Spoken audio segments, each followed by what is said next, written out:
Last Sunday in the NASCAR Sprint Cup Series.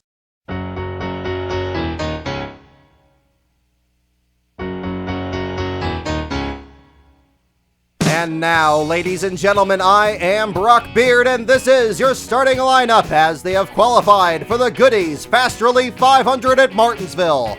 On the pole, the first for Earnhardt Ganassi at this track. Give it to Joplin, Missouri's Jamie McMurray for his 300th Sprint Cup start. Starting alongside is the Rocket Man, three-time pole sitter Ryan Newman.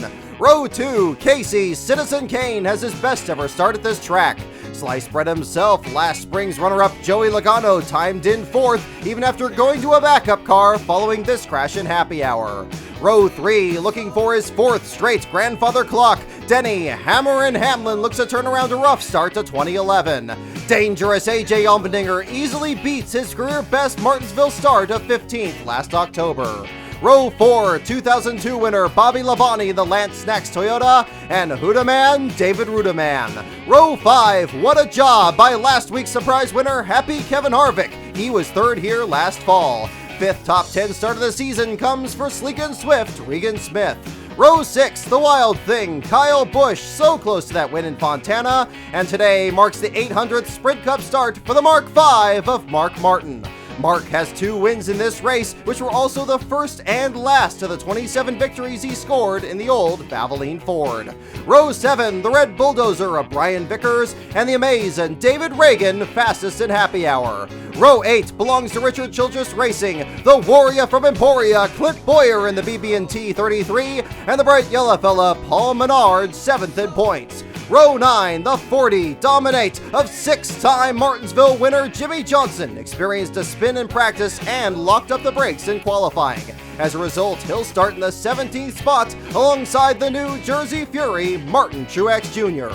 Row 10, the Tasmanian Devil, last fall's outside pole sitter Marcus Ambrose, and the Double Deuce of 2002 fall winner Kurt Busch. Row 11, the Wonder Boy, 7-time pole and race winner Jeff Gordon has his worst start here since September of 1993 when he timed in 25th during his rookie season. Brad, the Big Keselowski, was 3rd fastest in happy hour, but the Miller Lite Dodge slipped off turn 4 in qualifying.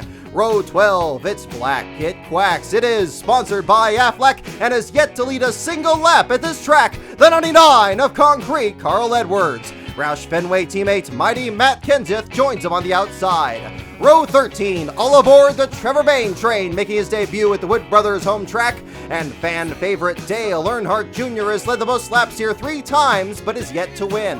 Row 14, the Destroyer, last week's pole sitter Juan Pablo Montoya, and the Rushville Rocket Tony Stewart was the last driver other than Johnson or Hamlin to win here when he took the checkers in this race 5 years ago. Row 15, the Buckeye Bullet Dave Blaney in the all-sport body quencher Chevrolet is fastest of the go-or-go-homers and just 9 points out of the top 35. Casey Mears reappears in 30th and stands 35th in owner points. Row 16, Full Throttle Travis Kvapil, number 38, and the 31 of the mayor, Jeff Burton, was so close to his 2nd Martinsville win here last spring before a flat tire left him 20th.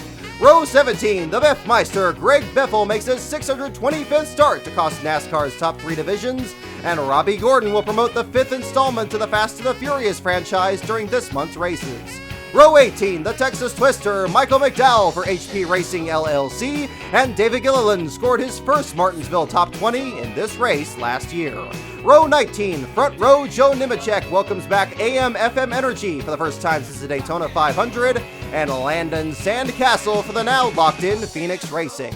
Row 20, the principal, Mike Skinner in the Big Red Toyota, and Super K, Kenny Schrader was 18th here last October. Row 21, Tony, have you ever seen the reins for Larry Gunselman, and JJ Yaley in Dusty Whitney's Chevrolet. And in row 22, all by himself, Hermie Sadler returns to TRG Motorsports in the last race before the team makes a switch from Chevrolet to Ford at Texas.